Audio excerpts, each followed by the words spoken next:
Hello, everyone. Welcome back to my channel. My name is Dr. Cristina Cabrillo Santos. If you're new here, please click like and subscribe. This is episode 3 with my dear friend Emily, and we are discussing the imposter syndrome today. So we have done 2 episodes prior, which deal with social anxiety and overcoming that. To have a better connection to ourself, meaning aligning with self.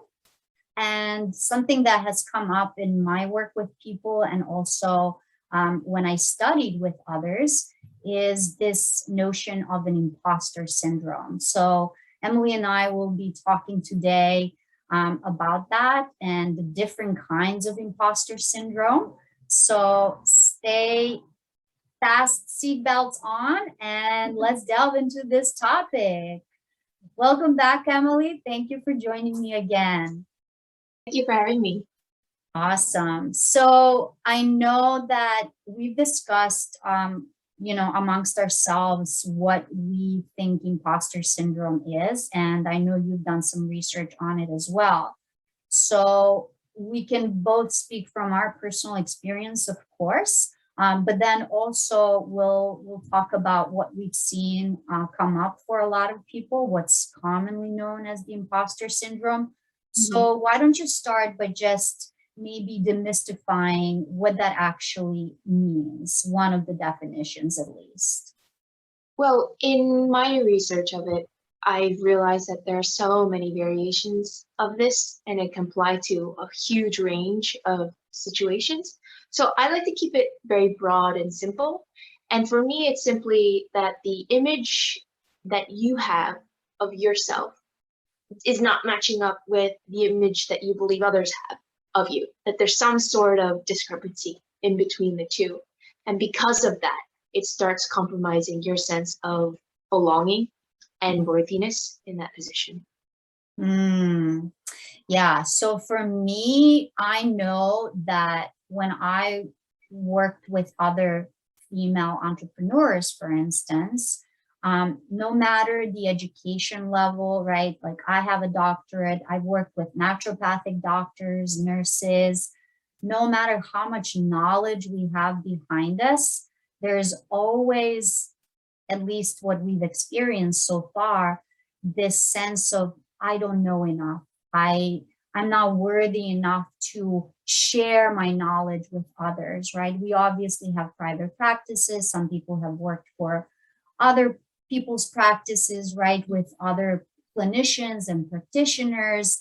And it's interesting that you could be in the field for over a decade and still feel like you don't know enough, that you'll never be worthy enough. And who are you to be even treating people and sharing your knowledge? It's just this sense of, like you're occupying someone else's body who knows more than you do, and you're not in the place where you think you should be.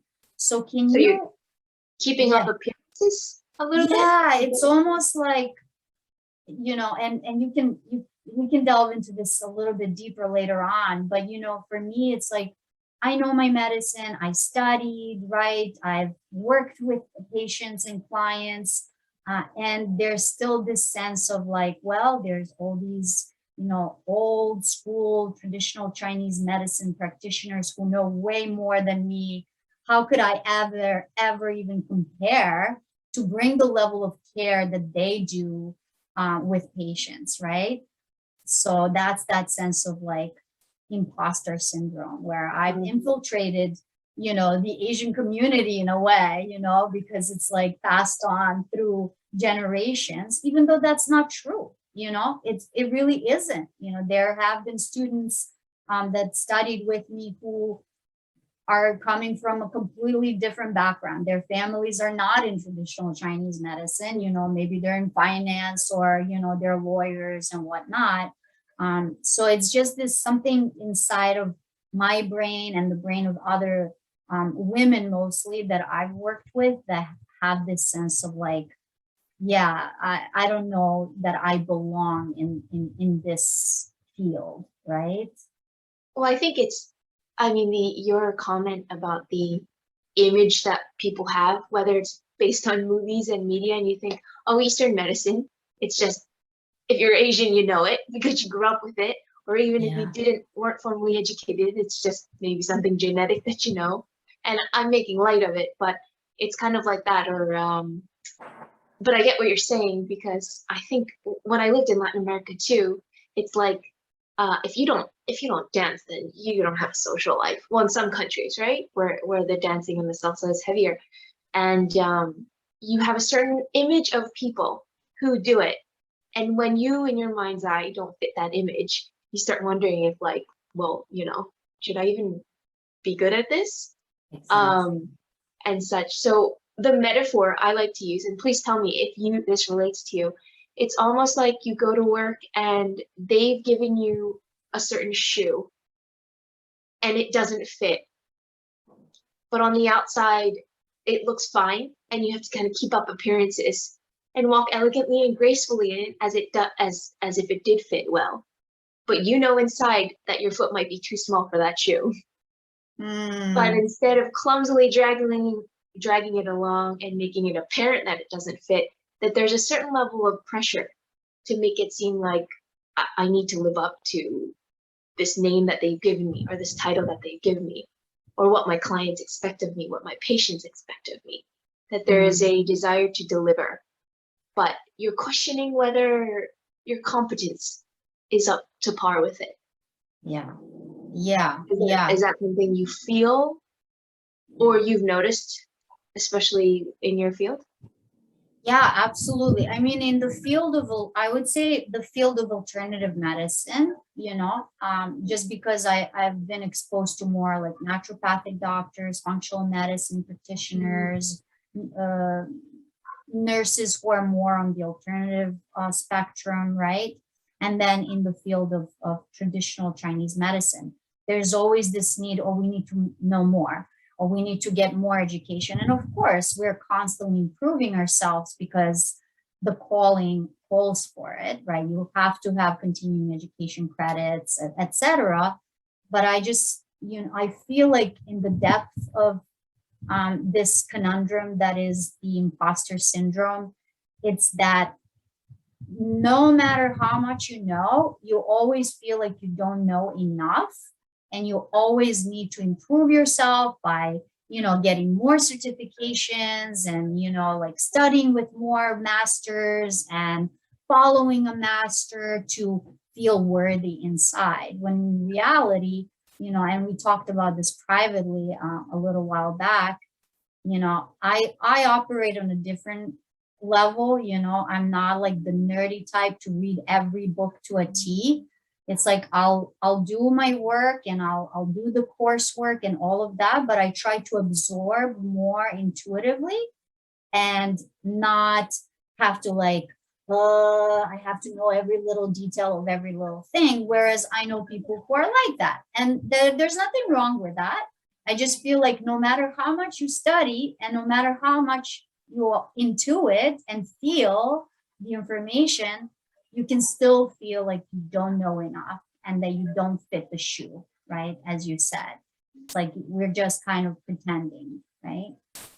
yeah, I think that when you start becoming more conscious of what kind of person you are as a student of whatever it is that you're in, because we're always students in it, we're always growing, and if you didn't feel that slight level, that healthy dose of imposter syndrome, it it would be indicative that maybe you're stagnant, maybe you're not moving up, because it's one of those finish lines where every time you get closer it moves, kind of move the bar up and up and up.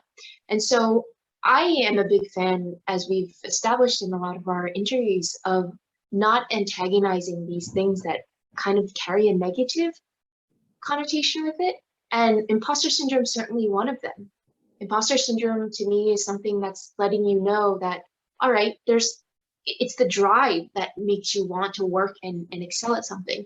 If you had a full level of confidence going into what you did, then there'd be no drive to kind of say, okay, I have to reach the next thing. What more do I have to study? Oh, there's something more to learn. So I think that the minute we release resistance, to feeling or changing the framing of how we're Mhm. interpreting it. I think that's kind of where the key lies in starting to address, okay, well, in what ways is it impeding me and what ways is it helping me? And like you said, you were a studier that didn't go into detail. You were okay with not knowing every single word or detail and just trying to kind of, let's see what happens. Let's see what intelligence flows through me. Exactly. I was the opposite studier. So I had to know every detail of it because I felt like if I didn't cover all my bases, then it was like a shoulda, woulda, coulda moment. I could have studied a little more and I didn't. And I'll tell you, it's the same story on both sides though. A student like you is going to feel like, well, I didn't really read that last chapter. Is that why I don't know as much as everyone else? Right. But somebody who did read that last chapter, like me, still feels like, oh my God, I'm still missing something. So it's never enough. And Yeah. knowing that is very reassuring. Yeah. That's amazing to me, that, and we are the opposites, right? Mhm. Yet here we are having this similar uh, way of, oh my God, I don't know if I know that. Like, there's always more, right? So Right. it's so interesting that, we can be completely different people and yet relate to this same common thing, which, we've heard people say, imposter syndrome. And so that's one way that we can feel it, right? And then we've spoken about this priorly, and you have mentioned to me that you've come across something else that can also be called an imposter syndrome.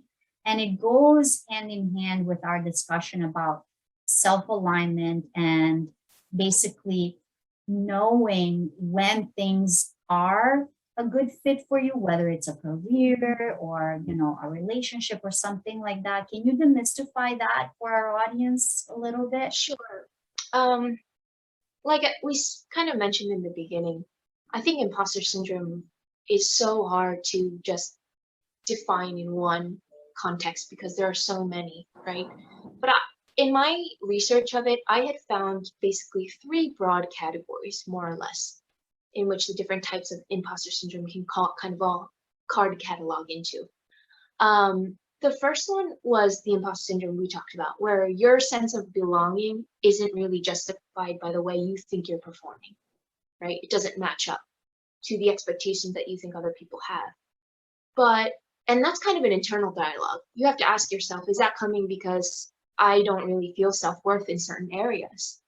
Um, but the other type of imposter syndrome, I think, is also, well, this could possibly be my intuition telling me that truly where I'm at isn't a match for me. So that again is you having to, in the whole topic of self-alignment, is you having to go into yourself and asking yourself, well, did I feel pressured to become a doctor like you are, or a teacher, whatever it is? Was it external influences that convinced me that I should be here? And I'm here, but my heart's saying it's not right for me. So there's an imposter syndrome that comes from you having a kind of a skewed image of yourself, not feeling worthy maybe, or something similar. But there's also an imposter syndrome that comes because it's kind of your heart of hearts telling you that maybe this isn't the right fit for me. And that's more on Mm, an intuitive level. And those are both internal dialogues that you need to have with yourself. And then the third category that I find, which was very interesting, and I don't think that we in general as a society gives much credit to, is how much your society is conditioning you to feel like you don't belong. I'll give you an example. mm, Um, it could be that you're in a different country, right? And you're a certain minority there, and you feel like you don't have the same societal rights, or there's certain levels of structural racism. And all of a sudden you start questioning your worth and saying, do I not deserve the same as this other person next to me? mm, So it can manifest in that way. But it might not be your internal dialogue that there's a problem. It could be yeah. society and culture too. And historically, there's evidence of this because when right now we're kind of a lot of parts of the world are very secular, especially in the United States and the bigger cities. Yeah. And secular meaning that the society bases its values more on logic and things that are not tied to religion. But Yeah. back in the Roman Empire, when there were all these religions, a lot of people would say if they didn't get something that they wanted or had hoped for, right? Like they didn't yield all the crops that they needed or something like that. A lot of it they thought was determined not because they sucked at life or they Right. stunk at farming, Yeah. but because of they weren't in favor of the gods. So they never said, "Oh wow, um, you know, Emily, you stink at whatever being a farmer, whatever it Yeah. is you're doing, being a provider." It wasn't. It was just like I wasn't in favor of the gods, and they actually had a god named Fortuna in the Roman Empire, and she was the god where you based all your fortunes on. So they never kind of took it personally. I Yeah. think it was more of like, oh well, I just didn't have the luck. And so people who really didn't get or manifest what it was they wanted, they were simply called unfortunate. They didn't have fortune. And Hmm. now we live in a society that's more of a meritocracy, where you didn't get you got something because you deserved it. You got something because you worked hard enough, because you were enough. And if you didn't, it means exactly the opposite, that you didn't deserve it, you didn't work hard enough. So a lot of people's self-confidence, I think, is suffering because we're not now going externally like they did in the past, but now it's a reflection of our self-worth if we fail.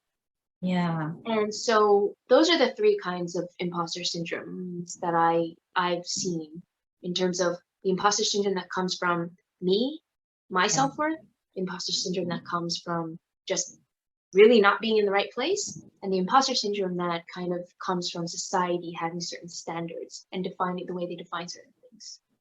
Yeah. And I think this third kind really puts a lot of pressure on us. Yeah, There's it does. something, or you earlier you said something about letting go of resistance or surrendering, right? And I Mhm. feel like at least it works for my life because that's how I'm trying to operate in the world and also teach others to just let go of it, right? To Right. let go of these constrictive rules of society and our upbringing and, just allowing ourselves to feel that there is something that is guiding us internally. You can call it intuition, you can call it, you know, divine intelligence or whatever you want to call it. Some people can call it God. If you're religious, that's fine. Mhm. I am not like religious in a sense that it's one religion's way or the highway, right? But I do feel like there is something greater, like a greater plan for me. And when I let go and I surrender, I feel so much more flow in my life. And I don't have as much of these questions that we mentioned even earlier, like the Yeah. self worth and, comparing myself to others, who may know more or may know less because I don't really know what's Right, going right, on in right. their mind, right? Um, So that gives me like this sense of ease and just serenity, and all the other things in my life align much better, right? My personal relationships, even my finances and my health. And when I'm in this state of like constriction and comparison, and these are the rules of the society, and if I don't act that way, then I just feel this tension and pressure. And I suffered from hypertension, for a little while oh, because of, yes, stress in family, but that all is external, right? It's all these external things that I allowed to affect my internal environment, my state of health. And then it trickles into other areas of life, as I said. I mm. don't know if you've had those experiences or if you've felt like surrender or something, you know, that's maybe bigger than you, that there is an energy that's flowing, that it's not just you with your thinking logical mind, because you're a very logical person. And I admire that about you. But have you had a different sense that maybe when you let go of that and you allow yourself to be in flow with whatever you want to call it, nature, universe, right? That things happen differently? Oh, totally. I mean, specifically in the context of imposter syndrome in general, I've had that in every stage of my life, no matter what. And I think that the more I tried to control the situation and say, no, you're not good enough in this, you're not good enough in that. And my attempts to gain control over feeling that discomfort of being an imposter in that environment um, constricted the flow of just everything. So I felt my fear reaction of feeling like an imposter or whatever fear that I have when I'm Yeah, not allowing myself to flow is, and most of our reaction is to find a way to gain more control because you feel like you're in the driver's seat of your life yeah, and that everything is on your shoulders, how everything comes out. And that goes back to our brief mention of meritocracy. Like yeah, you're driving all of your outcome. No, it requires a very intricate, complex formula of different things to come together, not just your competence. And the best you can do is just be there and show up. But there's a lot of other things involved over which we do not have control. And I think once we can come to terms with that, you kind of loosen your grip on the wheel and go through what you go through is kind of letting yourself flow. And for me, that was the most difficult thing to do because my initial reaction of safety and protection was to find control over those things. So I think in the toughest moments where I had to learn the hard way that no matter how much I tried to take control of the situation, tried to know everything, tried to figure everything out, and it just wasn't working, I had to come to points where I was just like, I'm at a dead end and nothing else in my power is necessarily going to change this. And I had no choice but to let go, but to kind of just surrender to it. And for me, what you describe and what we're talking about is much like you thrashing against the flow of the stream, where you're trying to like literally swim upstream. And you don't realize that sometimes when you do let go and let the flow come in and kind of take you where you need to be, you kind of end up exactly where you need to be. yeah, I think people are really scared of that because we're naturally scared of what's unknown. But I assure you, and I think you can attest to this too, that once you've done it, when you've done it 2 times, 3 times, and see that you were okay in the end, that you start learning to trust more. And I think that's where the trust starts. And that's really hard because it's a catch-22, you know? Well, I have to see results in order to trust, but I have to trust in order to see results. So it's like a chicken or the egg cycle question. Where do I start? And I think the answer to that is just you need to have blind faith sometimes. yes. Let the results come up, then you can gain a little bit more confidence and trust in the fact that things will work out. Try it again next time it comes up. And then you go accumulating kind of the confidence and trust, and then it stops becoming so hard to do so eventually. Really, really hope that it's useful information for people and that they can apply some of these tips and techniques. And if you have any questions, let us know in the comments below. Yep. And we'll see you next time. Thank you, Emily. Bye, guys. Bye.